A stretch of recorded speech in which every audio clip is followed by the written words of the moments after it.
Fala galera, tudo bem? Chegou ao fim a temporada 2023-2024 do Campeonato Saudita. E é um bom momento para a gente fazer uma avaliação, um balanço do que foi esse primeiro ano, essa primeira temporada completa de muito investimento num campeonato que atraiu alguma atenção, atraiu holofotes pela janela de transferências que teve, né? Por tantas contratações relevantes que teve no meio do ano passado. É verdade que, por exemplo, o Cristiano Ronaldo, essa não foi a primeira temporada dele lá, ele já tinha chegado por lá na temporada anterior, mas foi a primeira completa dele por lá e rodeado de mais jogadores também. É uma das principais atrações, sem dúvida nenhuma, e terminou o campeonato, inclusive, batendo uma marca, mais um recorde, né, para a carreira dele, superando a marca que era do Hamdallah, maior número de gols em uma só temporada do Campeonato Saudita. O Cristiano Ronaldo terminou com 35, a marca até então era do Hamdallah com 34. O Hamdallah é um artilheiro histórico dessas últimas temporadas, né, por diversos clubes, pelo Al Nassr, agora pelo Al Ittihad também, sempre fazendo muitos gols, né, e dessa vez o Al Ittihad foi uma das decepções. E a ideia é justamente isso aqui.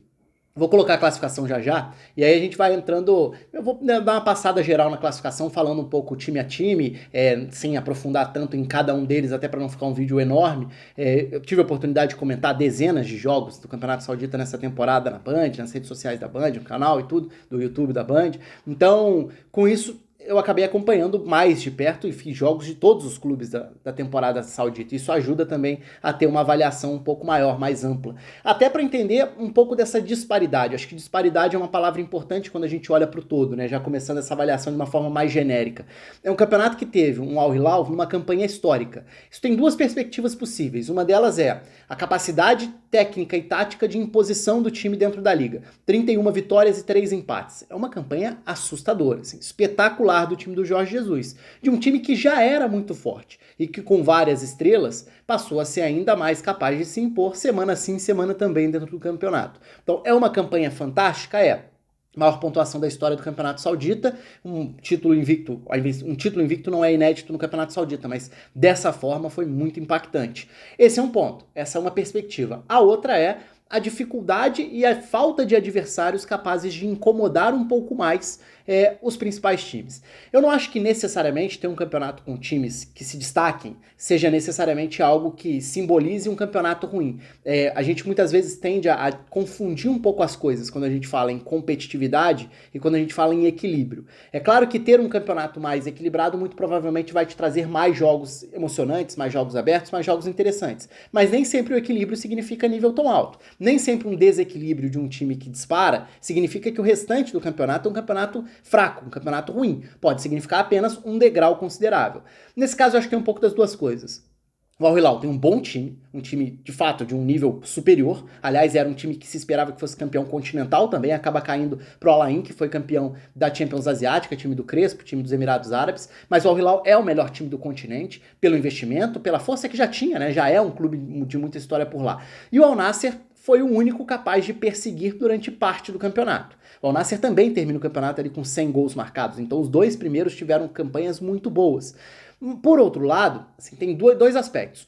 A sensação de um campeonato definido tão cedo tirou bastante do apelo, tirou bastante do interesse. Quando o Al Nassr e Al Hilal se enfrentam no dia 1º de dezembro, ou seja, a gente está falando de antes da metade da temporada, o confronto do primeiro turno, e o Al Hilal faz 3-0 num jogo em que foi muito superior, ali o Al Hilal abria 7 pontos de vantagem na liderança. E com o time que já tinha a campanha que tinha, né? Porque se a gente for lembrar, o Al Hilal das primeiras semanas do campeonato não estava empolgando ou agradando ou convencendo, não. Muito pelo contrário, na época ali em setembro, que tinha sido o último tropeço do Al Hilal antes daquela série histórica, eu cheguei a gravar um vídeo, eu nem vou entrar tanto em como o time jogou, porque eu falei sobre isso no vídeo do time histórico da sequência histórica de vitórias do Al Hilal, a maior da história do futebol mundial, segundo o livro dos recordes. Então tem um vídeo especificamente sobre esse time, sobre esse momento, sobre esse recorte. Mas o fato é que quando o time embala, o nível de aproveitamento é muito alto. Então essa sequência de vitórias faz com que ninguém consiga se aproximar. E por mais que o Al Nassr tenha sido um time que em parte da temporada até foi mais agradável e mais forte de ver jogar, no início da temporada parecia mais time do que o Al Hilal do ponto de vista coletivo, quando houveram mínimos tropeços, uma mínima instabilidade, o Al Nassr teve um período ali de instabilidade na temporada, o campeonato acabou. Então quando o campeonato tem 7 pontos de diferença em 1º de dezembro, e esse campeonato já dá a sensação de que acabou, ele perde muito, né? E depois quando o Al Nassr tropeça de novo ali já em 2024, aí o campeonato de fato já tinha acabado, tanto que termina com 14 pontos de diferença do Al Hilal pro Al Nassr. E olha que a campanha do Al Nassr foi muito boa, mas é que o Al Hilal com 31 vitórias e 3 empates, acabou dando pouquíssima chance para qualquer adversário. Mas esses dois clubes estiveram o tempo inteiro bem fora da curva em relação a nível de imposição, qualidade de jogo também. Tem muito a ver com a qualidade das peças e também com a qualidade, quando eu falava de disparidade, a disparidade não está só entre os clubes, está também entre os jogadores sauditas, por exemplo. Então não está só na capacidade de investimento para jogadores estrangeiros, que Al Hilal e Al Nassr tiveram os melhores. O Al Ittihad também contratou jogadores relevantes, o Al Ahly também contratou jogadores relevantes. Vou falar sobre esses já já, né? Mas ficando nos times de Riad, que foram os dois que lideraram o campeonato ali quase que o tempo inteiro, né? O Al Hilal assume a liderança do campeonato e não sai mais do topo na 8ª rodada. E depois foi uma sequência muito grande, com uma margem muito grande lá em cima. Então isso tirou um pouco o apelo, tirou um pouco o interesse, porque se a ideia estava numa eventual disputa do... Primeiro que era para ser o Al Hilal do Neymar, e o Neymar acaba perdendo a temporada quase toda, né? Contra o Al Nassr do Cristiano Ronaldo, quando a gente pensa nas grandes estrelas que seriam os expoentes da liga, contra o Al Ittihad do Benzema, por exemplo. E na prática foi o Cristiano Ronaldo quem entregou dessas grandes estrelas. O Neymar ficou fora por lesão, o Benzema teve uma temporada bem turbulenta, dentro e fora de campo, não conseguiu ser esse jogador capaz de desequilibrar a cada semana e tudo, não foi. O Al Ittihad teve uma temporada muito ruim, terminou muito atrás dessa briga, e olha que era o atual campeão, inclusive. Mas enfim, então essa disparidade que se dá no investimento das estrelas internacionais, ela também existe na concentração de jogadores locais. E dentro desse regulamento, né, dos jogadores estrangeiros e tudo, é muito importante você ter uma boa base de sauditas para tentar competir. E nesse caso, o Al Hilal tem os melhores jogadores sauditas, o Al Nassr também tem bons jogadores sauditas. Então quando a gente olha para o Al Hilal e fala de Saud Abdulhamid, fala de Daud Al-Sari, né? Para mim, os dois melhores sauditas dentro do campeonato nessa edição. Mas daria para falar de Kano, de Al-Faraj, de Al-Buleiri, de Al-Sharani, de Al-Bureik, para citar outros do Al Hilal, ou de Sultan Al-Ghanan, para falar no caso do Al Nassr, que é um dos principais laterais, aliás, o período que ele fica machucado, e também o que acaba coincidindo com o período que o Talisca se machuca seriamente, né? Acabou atrapalhando muito o Al Nassr, porque era um lado direito forte do Al Nassr, os dois se entendendo bem, o Talisca da direita para dentro, abrindo o corredor para o Sultan Al-Ghanan, e o time acaba perdendo força naquele período da temporada, e um dos seus melhores mecanismos acabou deixando de existir, o que atrapalhou também a vida do time do Luiz Castro. E essa necessidade de substituir peças importantes é complicada, principalmente porque você precisa recorrer a jogadores locais, já que os 8 estrangeiros tendem a ficar dentro de campo, tendem a ser escalados. Lembrando que na próxima temporada isso vai ampliar, então isso até é algo importante quando a gente pensa em projeção. Será que acabou essa onda do Campeonato Saudita? Eu diria que ela foi mais forte no início da temporada, mas eu não diria que acabou não, porque a Arábia Saudita ainda pretende fazer investimento, pretende contratar jogadores relevantes. O número de estrangeiros foi ampliado para a próxima temporada. É verdade que a gente vai precisar, por regulamento, ver também como esses clubes sauditas vão atrair jogadores jovens, porque vai ter também uma cota de jogadores mais jovens. Então você pode ter 10 estrangeiros, mas precisando contratar jogadores de uma idade menor, de uma idade mais baixa. Então vamos ver como vai ser esse mercado, né? Essa movimentação não só dos 4 inicialmente de maior investimento, mas também dos demais. O Al-Qadsia que sobe da segunda divisão com uma projeção de grande investimento. Vamos ver se o Al-Ittifaq vai continuar tendo investimento. Vamos ver alguns outros. E aí vamos para a tabela, que eu vou pontuando um pouco. Esse foi só uma passada mais geral ali sobre um panorama do campeonato. Então existe uma disparidade. Eu senti falta de uma maior diversidade tática para enfrentamentos mais interessantes. Não é porque o Al Hilal teve um aproveitamento excepcional, que os adversários não poderiam ter uma maior capacidade de enfrentamento tático. Eu achei um campeonato pobre taticamente nessa primeira temporada, com algumas exceções. A gente vai falar de um time muito bem treinado do Al Ta'aun, do Pericles Chamusca. A gente vai falar de um time que funcionou bem, aproveitando transições e se fechando mais, como é o caso do Al Feiha, um time que tinha essa ideia de jogo um pouco mais estabelecida. Um Al Khalij, que em alguns momentos optava por trocar passes para atrair e acelerar, mas pouco. De uma maneira geral, pouco dentro do campeonato. Fora a sensação também de que 18 clubes é um número alto para a Liga Saudita. Eu fiquei com uma clara sensação de que, assim, esse campeonato com 16 ou 14 clubes seria um campeonato bem mais interessante, porque é muito nítida a divisão de prateleiras dentro do campeonato em relação às forças. Vou falar sobre isso olhando para a classificação já já, mas principalmente ali na parte de baixo, eram uns 4, 5 times de pouquíssimo nível competitivo. Então isso tornou boa parte da temporada um exercício de ataque contra a defesa por 90 minutos. Então eram aqueles jogos que, é claro que isso eu tô falando de jogos contra Al Hilal, contra Al Nassr, especialmente esses dois, porque contra o Al Ittihad quase todo mundo deu trabalho. Contra o Al Ahly, muitos jogos foram competitivos, mas contra Al Nassr e Al Hilal eram jogos de um time só quase que o tempo inteiro na temporada. Aquela coisa de um jogo de 75% de posse de bola, 30-1 em finalizações, para tentar ver se nessa única escapada dava para achar um gol e quem sabe assim gerar uma surpresa. Não vejo problema em jogar fechado, em jogar na retranca, em jogar com contra-ataque, acho que tudo isso faz parte. Mas do ponto de vista de execução, de planos táticos, de variações, achei que o campeonato ofereceu pouco. Vamos ver pro próximo ano, até pela questão de treinadores que podem chegar lá também, com cada vez uma maior influência, uma maior troca, né? Um intercâmbio cultural também em termos de estilo de jogo, de jogadores chegando. Eu acho que a liga ainda pode crescer bastante, ainda está bem distante das principais ligas do planeta, evidentemente. Se a gente pensar que o projeto de governo por lá visando até 2030, se a Arábia Saudita continuar investindo da forma que fez nesse primeiro ano, é difícil que continue nesse nível, porque foram valores assustadores, mas se ela continuar investindo, ela pode subir degrau por degrau para se tornar uma liga mais relevante no cenário mundial. Por enquanto ainda pouco, por enquanto ainda está distante, mas, enfim, tem alguns jogadores que naturalmente acabam atraindo a atenção. Então vamos para a classificação, porque senão eu fico falando 200 horas aqui sobre o Campeonato Saudita. Então, Al Hilal, como eu falei, 96 pontos, né? 31 vitórias e 3 empates, 101 gols marcados. O Al Nassr na sequência com 82 pontos, também uma pontuação alta. 26 vitórias nesses 34 jogos, 100 gols marcados, um ataque que foi muito interessante de ver. O Otávio teve grandes momentos na temporada, junto com o Brozovic no centro do campo. O ataque com o Mané, com o Cristiano Ronaldo e com o Talisca, até a lesão do Talisca, o apoio do Sultano Al-Ganan na lateral direita. Aí a gente entra no restante do campeonato. Um campeonato à parte foi essa dupla, a dupla de Riad ali em cima. Depois começa o resto. O resto tem o Al Ahly, relevante o Al Ahly na terceira posição. Relevante por quê? Porque o Al Ahly é o rival de Jeddah do Al Ittihad. O Al Ittihad era o atual campeão, o Al Ahly estava voltando da segunda divisão. Então só por aí já dá para entender um pouco o contexto. Rivalidade local, dois dos maiores clubes do país, o Al Ahly conseguindo desbancar o seu rival, mesmo dando um salto, vindo da segunda divisão, com bastante investimento também. O time teve dificuldade para explorar. O Firmino na primeira parte da temporada estava muito subaproveitado, sendo usado como um centroavante, um 9 de área, que ele não é.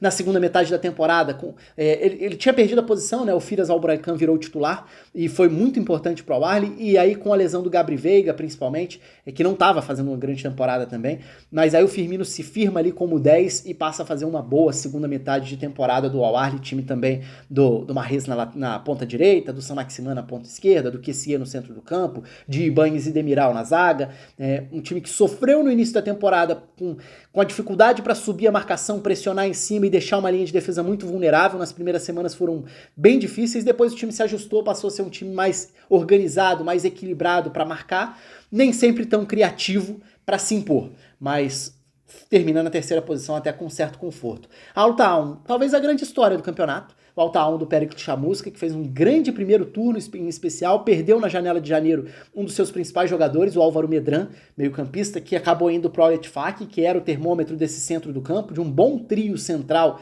que o Al Ta'aun teve na primeira parte da temporada, mas a forma de encarar os grandes, essa organização de um time capaz de se defender, mas capaz de reter a bola, especialmente enquanto o Álvaro Medran estava lá, isso chamou a atenção. Acho que muitos méritos aí para o Pericles Chamusca.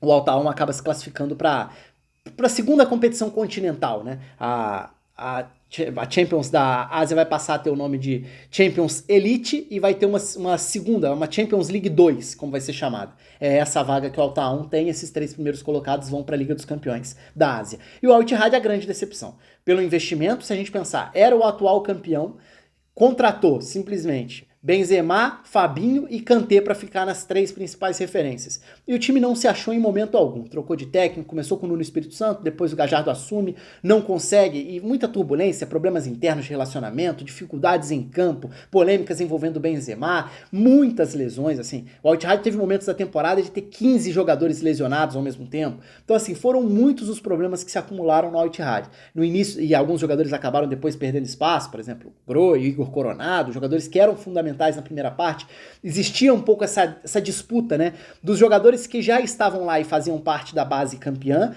contra uma necessidade ou uma vontade de um investimento maior de mais estrelas. O Al Ittihad, por exemplo, sonha em ter um Salah, que seria uma grande tacada do ponto de vista não só técnico, mas também de mercado, porque você acaba atingindo todo o mercado árabe, que vai muito além da Arábia Saudita. A gente está falando de parte do continente asiático e parte do continente africano também. Então, do ponto de vista de popularidade, o Salah seria tipo uma contratação perfeita pensando em grandes estrelas. Mas o Al-Ittihad ficou no meio do caminho entre tudo isso, é uma péssima temporada, termina na 5ª posição. É só a gente olhar para a diferença em relação ao Al-Hilal, os dois maiores rivais do país. O Al-Hilal terminou simplesmente 42 pontos na frente do Al-Ittihad. É um campeonato à frente praticamente. É um negócio de maluco. O Al-Ittifaq, time do Gerrard, teve muitas dificuldades, terminou muito mal. O final do 2023 foi terrível do ponto de vista ofensivo. Acho que em nenhum momento foi um time convincente com a bola, apesar de ter algumas armas na equipe, jogadores altos em termos de estatura, o Henry na defesa, Fofana chegou no meio da temporada pro centro do campo, o Dembélé no comando do ataque, mas enfim, em nenhum momento o Al-Ittihad foi um time convincente dentro da temporada. Acaba até com uma defesa entre as melhores, mas o ataque entre os piores da primeira parte da temporada.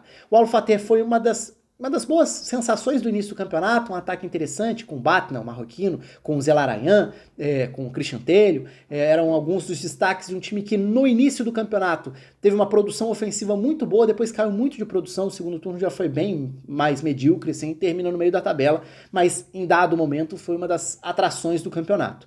O Al-Shabaab termina no meio da tabela, mas fez uma temporada bem decepcionante. O Al-Shabaab, teoricamente, era para estar ali onde está o Al-Ta'aun, era para estar ali brigando como sempre esteve nos últimos anos, entre as 5 primeiras posições do campeonato, mesmo sem ter o mesmo investimento dos 4 bilionários nesse primeiro ano. Trocou de técnico algumas vezes, terminou com o Vitor Pereira, mas no primeira parte da temporada tinha o Banega como jogador, depois ele sai, o Rakitic chega, mas o Carrasco como outro jogador estrangeiro, enfim. O Al-Shabaab fez alguns jogos muito bons na temporada, mas em nenhum momento foi um time regular. Al-Feiha, como eu falava, acho que aí sim, um bom destaque positivo do ponto de vista de estratégia, um time mais defensivo, embora tenha terminado até com muitos gols sofridos, mas por maneira de jogar, por estrutura de jogo, um time que se fecha, sai em velocidade, com o Sakala uma boa ameaça ofensiva. Eu acho que do ponto de vista de times de meio de tabela, talvez taticamente tenha sido um dos principais. Dá para destacar o Dama, que também começou mal a temporada, mas claramente tinha potencial para mais e conseguiu ficar ali mais perto do meio da tabela também. Tinha conseguido até uma arrancada para se aproximar desse bloco ali de 5º, 6º colocados. É que a gente tem um bloco bem intermediário mesmo, dentro daquelas prateleiras que eu falava. A gente claramente fala de Al-Hilal e Al-Nassr à frente, aí depois, teoricamente, por investimento seriam Al-Ahly e Al-Ittihad, né, até o Al-Ittihad na frente, mas na temporada a gente vai falar de times ali, Al-Ahly, Al-Ta'aun, Al-Ittihad, talvez esses 3 uma segunda prateleira. E depois um bolo ali de times mais medianos, o Al-Ittifaq com desempenho decepcionante, mas Al-Fateh, Al-Shabaab, Al-Feiha, Damak e Al-Halij. O Al-Halij tem uma pontuação mais baixa, mas acho que foi até um time que em alguns momentos apresentou um bom futebol coletivamente. O time do Fábio Martins, português, como destaque da equipe, referência técnica da equipe, time do Pedro Emanuel, o treinador. Mas o Al-Raed é um time que até teve alguns jogos bem legais de ver pelos estrangeiros, nada badalados, são estrangeiros mais locais, os do Al-Raed, mas que ainda assim conseguiu tornar o time ali um time de alguns jogos legais. Estou falando de Amir Sayoud, jogador da Argélia, Karim El-Berkawi do Marrocos, Mohamed Fouzer também, alguns dos jogadores ali que fizeram o Al-Raed ser um time dessa prateleira intermediária e não da turma de baixo. Porque assim, o Al-Werda, um time que no início da temporada alternava algumas vitórias legais com algumas pancadas que tomava, mas um time bem pobre ao longo da temporada, em tese também um time com tradição para mais, mas fez uma temporada ruim. Só que aí e terminou até muito perto do rebaixamento, o Al-Werda, né? Mas aí a gente já entra num bloco daqueles muito pouco competitivos e de um nível muito aquém. Al-Riyad, time do Odair Helman, mas um time que até tentou ter alguns jogadores, alguns estrangeiros com experiência europeia e tudo, mas em nenhum momento foi um time minimamente capaz de competir contra os times da parte de cima. Acho que foi uma temporada ruim, como todo, assim, ruim em modo de dizer, né? Conseguiu o objetivo, que era a permanência. Então, assim, objetivo garantido, cumprido com sucesso. Mas do ponto de vista de nível competitivo, para mim esses 5 últimos são muito fracos. O Al-Riyad e o Al-Ordud que se salvou no finalzinho, até porque o Abha conseguiu o feito de perder para o Al-Hazen na última rodada, só precisava ganhar de um time já rebaixado. O Abha é a pior defesa da história do Campeonato Saudita, com 87 gols sofridos. O Abha em 2024 até contratou o Pitsu Mosimane, que era uma das atrações. Eu até imaginei que o Abha, mesmo com essa defesa, pudesse se safar, porque o Pitsu Mosimane é um treinador histórico no futebol africano, com o Mamelodi Sundowns, com o Al-Ahly do Egito, um treinador que claramente é para mais do que isso. Ele assumiu essa bucha enorme, mas acabou não salvando o Abraha do rebaixamento. Um time que também tem o Krychowiak com um dos estrangeiros e tudo, mas assim, um time lento, os estrangeiros acabam ajudando muito pouco, muito pelo contrário, o time se torna muito mais lento, mais pesado, tem muita dificuldade para competir, um desastre defensivamente. O Tatarussano, goleiro de experiência na Itália, de experiência com a seleção da Romênia, fez uma temporada de muitas falhas, enfim. Aí o Altay e o Alhazen fez uma temporada em que em nenhum momento deu pinta de que poderia escapar do rebaixamento. O Alhazen do Vina, brasileiro, né, entre outros brasileiros, a zaga é brasileira também, mas enfim, essa é uma passada geral pela classificação do Campeonato Saudita nessa primeira temporada de dinheiro. O que dá para esperar para as próximas? Imagino que mais investimento. Espero que uma maior capacidade competitiva, talvez com treinadores, talvez com outros clubes além dos mais ricos, né? Recebendo também contratações que possam, não necessariamente contratações badaladas, de jogadores com mercado de Champions na Europa, não é esse o ponto. Mas se você consegue atrair mais jogadores de um nível médio, você tende a aproximar um pouco mais essas diferenças. A diferença ainda é muito considerável. Isso não diminui o fato do Al Hilal ser um time muito bom. O Al Hilal tem um time assim, de muita qualidade, que poderia competir em outros continentes sendo um time forte. Então, assim, Al Hilal, Al Nassr, esses dois são bons times. Com problemas também, claro, dentro da temporada. Mas o Al Nassr, o Al Hilal não dá nem pra falar muito em problema, apesar de ter perdido o Neymar durante boa parte da temporada. Mas quase toda a temporada, na verdade, né? Mas enfim, a expectativa para a próxima temporada é ver se outras estrelas chegarão, se o nível médio pode subir um pouco, e quando eu falo em nível médio, eu tô me preocupando muito mais com esse bloco intermediário e o bloco lá de baixo, do que com os primeiros, porque os primeiros já mostraram força e vão continuar tendo força. Agora, do quinto, sexto, sétimo para baixo, qual é o nível que o campeonato pode apresentar? Será que do ponto de vista de diversidade de estratégia, de maior capacidade tática, esses enfrentamentos podem gerar jogos mais interessantes? Ou vão continuar sendo jogos de um time só, semana após semana? Porque se continuar assim, eu acho que aí o apelo popular diminui. É claro que popular é modo de dizer, porque é claro que você já não tem um apelo por diversos motivos, questão cultural, questão de idioma, questão de alfabeto, tudo isso interfere na maneira de consumir uma liga que não faz parte do cotidiano, não faz parte do hábito, não só no Brasil, mas no mundo inteiro. Agora, se a liga conseguir subir um pouco esse nível no seu bloco intermediário e nos times lá da parte de baixo, aí pode se tornar uma liga melhor, pode se tornar uma liga mais interessante de ver, com mais jogos interessantes de ver nos próximos anos. Vamos esperar para ver. Um abraço para todo mundo e até a próxima.